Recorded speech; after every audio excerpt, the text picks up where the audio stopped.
everyone, and hello to all the pageant fans all over the world, in the universe rather, and to my new subscribers and returning viewers. Welcome back to my YouTube channel. And if you're watching this episode right now and you're not yet subscribed to my YouTube channel, what are you waiting for? Help me to grow this channel and to reach a milestone here in YouTube simply by clicking the subscribe button below and subscribe to my YouTube channel.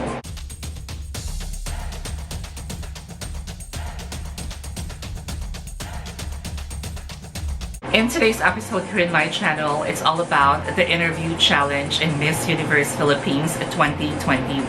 And for me, this is the most crucial part in the competition, as this challenge will test their speaking skills when it comes to fluency, grammar, vocabulary, pronunciation, plus their intelligence. Miss Universe Philippines 2021 already announced their winners in this interview challenge, and I'll be sharing with you guys who are my top 7 in this challenge. Plus, I'll be sharing with you guys some brief comments, observation about these delegates. Let's start this episode now. Miss Argh was the first one in this challenge. She started so good with her introduction about herself. However, she failed the next round during the Q&A. Next is Argh. Argh was very spontaneous all throughout her interview, and I must say that she really gave a good fight in this challenge. Next is Miss Angeles City. I was really surprised with her speaking skills because she is very conversational all throughout her interview challenge. And as you can see in this photo that I'm showing you guys right now, she looks so beautiful during her interview and she's pure of confidence. Next is Argh. To be honest with you guys, I am not really impressed with her interview challenge because I noticed that she always say, you know, during her interview, which is not good for me. Plus her delivery, like how she answers those questions, it's more of a like she's telling a story and not really answering a question. Next is Calamba, Laguna. Just like Miss Angeles City, Miss Calamba, Laguna looks so beautiful all throughout her interview. She's pure of confidence and she's also conversational. Next is Caloocan. And to be fair with Miss Caloocan, I have to say that her answers were really good. It's just that she was not able to deliver her answers effectively. Next is Bukidnon. Bukidnon really did a great job. She's very spontaneous. I love her diction, her intonation, and she also delivered her answers with substance. Next is Miss Cavite. No wonder why Miss Cavite won this interview challenge, because as I watch her interview, I have to say that she's very relatable. She's well-spoken, very soft-spoken type of person, but she's very spontaneous. And I love how she answered that final question. Let me share it with you guys. And she said in here, you might need to make sacrifices along the way, and you might need to give up on so many things, let go of so many things in your life, but you should never let anything, not even a worldwide pandemic, get in the way of your dreams. Her answer to the final question was really timely and relevant to what is happening right now to the rest of the world, not just in the Philippines. And I have to say that her answer was very relatable. What I like about her answer is that it serves as a message of hope to everyone. And maybe that is the reason why she won this interview challenge in the competition. Next is Cebu City. I was surprised when she started talking about, introducing herself, because she speaks fluent in Tagalog, and she did pretty well too all throughout the video challenge. Next is Cebu Province. All throughout her interview, I defined her profile as an entertainer. It has always been the opportunity for Miss Cebu Province on how she delivers her answers, but not her answer to a question, which is really good. Because to be fair with Steffi, she answers with substance. Next is Davao City. She speaks pure of clarity, but somehow I find her, trying hard to be engaging during her interview challenge. Davao Occidental clearly failed in this interview challenge. Next is Ilocos Sur, and to be honest with you guys, I decided to move on to the next video because the moment that she opened her mouth, the moment that she started talking, I feel that, she's weak when it comes to her speaking skills. Next is Laguna. This is what I'm talking about. Miss Laguna can really win.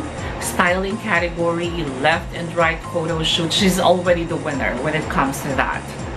But however, it's pretty obvious that Q&A is actually her weakness. It's pretty obvious that she had a hard time answering that second question when she asked, given the power to change a personal experience, what would you change and why? She kept on repeating herself and she really struggled answering this second question. Next is Miss Manila. I love her diction and I love her calmness all throughout the interview. And what a smart answer when she asked, if you had to choose of a panel of judges, which would you pick? All female, all male, or all gay men? But for me, she answered those questions lacks of conviction. Dun lang ako nagkulang, but all throughout, it was okay for me. Next is Marin Duque. Well, she had a pretty good background, raising by 2 gay men. So that's something that we should celebrate, and I'm so proud of her, especially to her parents. And she did pretty well too in this interview. Next is Miss Tamis Oriental. I got distracted with her outfit and I don't think that it's appropriate one to wear during the interview challenge in Miss Universe Philippines. But I have to say that she really gave a good answer all throughout her interview challenge. Her answers were very realistic and everyone can relate to that. Next is Miss Masbate. Miss Masbate really did a great job during the first few questions, and I noticed that there's a huge improvement when it comes to her delivery or speaking ability. In short, there's an improvement. And I am not bothered with her hand gestures whenever she answers a question, but at the end of the day, she still struggled to answer that final question. She had that struggle, you know, giving an on-point answer to that final question. Next is Negros Occidental. Miss Negros Occidental deserves to win a spotlight in this challenge. That's why I want to highlight her in this episode. And she aced every questions in this interview challenge. So good job to Miss Negros Occidental. Next is Miss Leyte Province. Miss Leyte Province failed to present herself well all throughout the interview challenge. And one thing that I noticed about her, aside from her native dialect, the reason why it was not really pleasant to hear is because whenever she speaks English, she thinks Filipino, not English. Next is Pangasinan. I found her performance so weak. Although she's very spontaneous whenever she answers a question, but maybe it's because she was not able to answer that second question. The question was, describe beauty to a blind person. And I have to say that she focused more on giving a general meaning or a general definition of beauty. Next is Parañaque. Parañaque is very spontaneous and very composed all throughout her interview challenge. Next is Pasig. It's pretty obvious that she had a hard time expressing herself.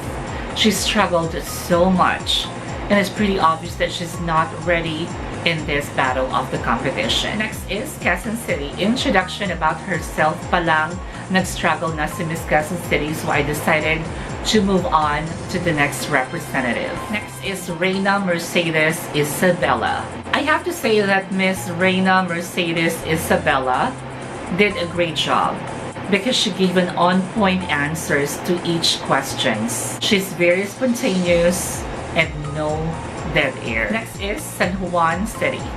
I'm thinking that the pressure was really there when it comes to being part of the winners in this interview challenge, as we all know that her strength is her speaking ability. And I have to say that she deserved that inclusion to be part of the winners in this interview challenge. Next is Siargao Island.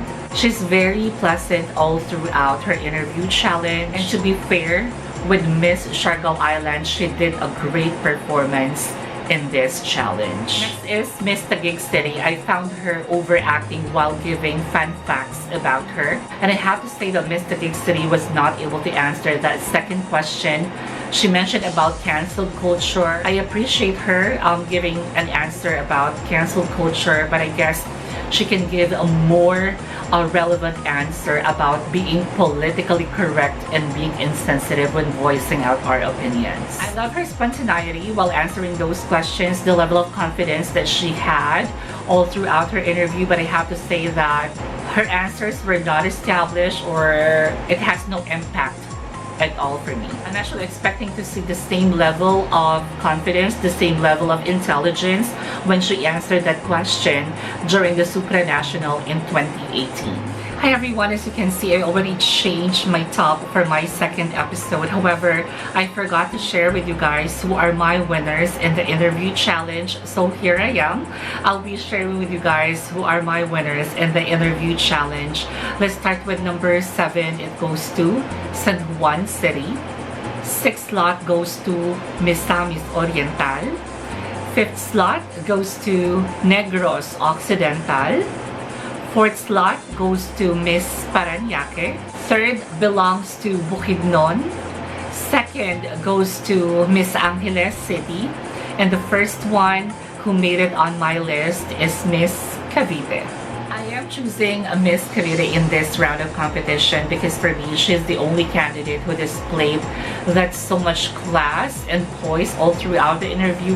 Hindi siya nagpaka-feeling close sa nag-i-interview sa kanya. She was not overconfident. She sounded very sincere and not an arrogant type of person just to impress the jury. And maybe that's the reason why she also won this challenge in Miss Universe Philippines 2021. So that'll be all for today's episode here in my channel. I want to say thank you so much for your love and for your support. I really appreciate you guys. Till our next episode, don't forget to stay kind because you can never go wrong with kindness. I love you all.